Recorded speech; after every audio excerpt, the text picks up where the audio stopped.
Hi guys, this is KlazartSC bringing another audio commentary, and this time I'm commentating on a game between Gorush and Bisu, and this is game 3 of a best of 5 matchup being played on Desperado in the GOM TV MSL Season 2 semi-finals between these two great players.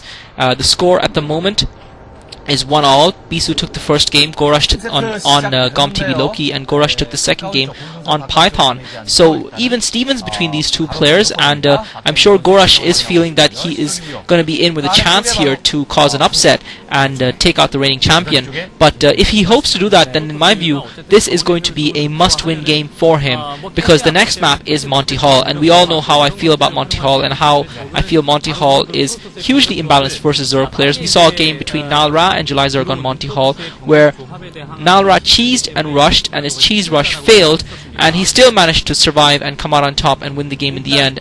No doubt he played a great game, but had it been on any other map that was a little bit more open, I'm sure he would not have survived. So I'm looking forward to this matchup, and I think Gorush realizes that he needs to play a solid match here. He needs to pull out the victory, and you can't say that this matchup actually, I did say I felt a little bit that it did favor Protoss, but I think it's difficult to call that because we did see Savior destroy Stork on this match, on this very map earlier on in the tournament. Unfortunately, Savior has ended up going out to Stork's teammate Firebat Hero in the previous round in what was an absolutely amazing series.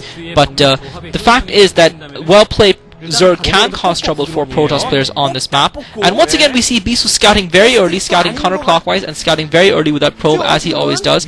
And Gorush has started up here at the 10 o'clock position in blue, and Bisu is at 8 o'clock in yellow playing Protoss, and orange. And Bisu once again going for that fast expand. He's setting up that forge, going for that fast expand. And I think one of the interesting things about this match and this map is Savior, after his defeat against Stork, did comment that he felt that Protoss are likely to fast expand on this map, and that it's easy for them to defend that fast expansion, and it's very difficult to beat a Protoss player later on in the game.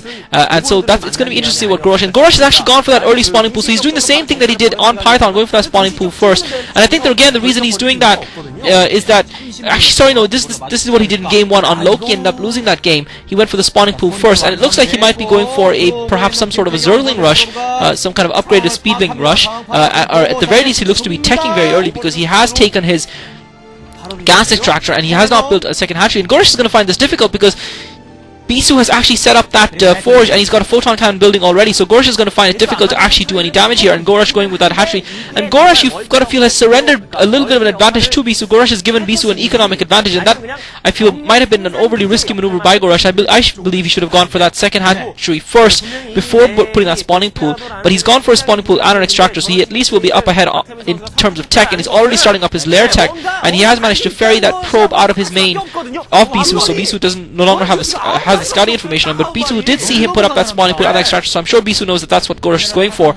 And the key here is going to be if Gorush can get maybe some Mutalisk up early and try and do some damage to Bisu before he can get an adequate defense. Bisu obviously forced to set up, spend a lot of resources defending that choke of his, and Bisu trying to get up that ramp. And this is the other thing about the layout of Desperado, is that it's actually very difficult to defend both the ramp and the natural expo on the ground without building a third hatchery. And Gorush, having gone for that fast tech, is going to find it a little bit difficult to be able to defend on the ground as well as in the air. But luckily for him, defend on the ground, and luckily for him that Bisu has actually gone for that fast expansion. So Bisu is not going to be pressuring him anytime soon. But Bisu's got his cybernetics core started up as well, and he's got his refinery build. He's got his assimilator building. So Bisu, I'm sure, is more than aware that Gorush is going to be going for that fast spire, because that's going to be really Gorush's only chance in this game, because he's going to find himself behind in terms of economy since Bisu has gone for that. But Bisu has yet to actually start that expo, so even though Bisu did try and block off his choke with that forge and those photon cannons, he's actually not built anything at his expo. He's not built a nexus there, and that's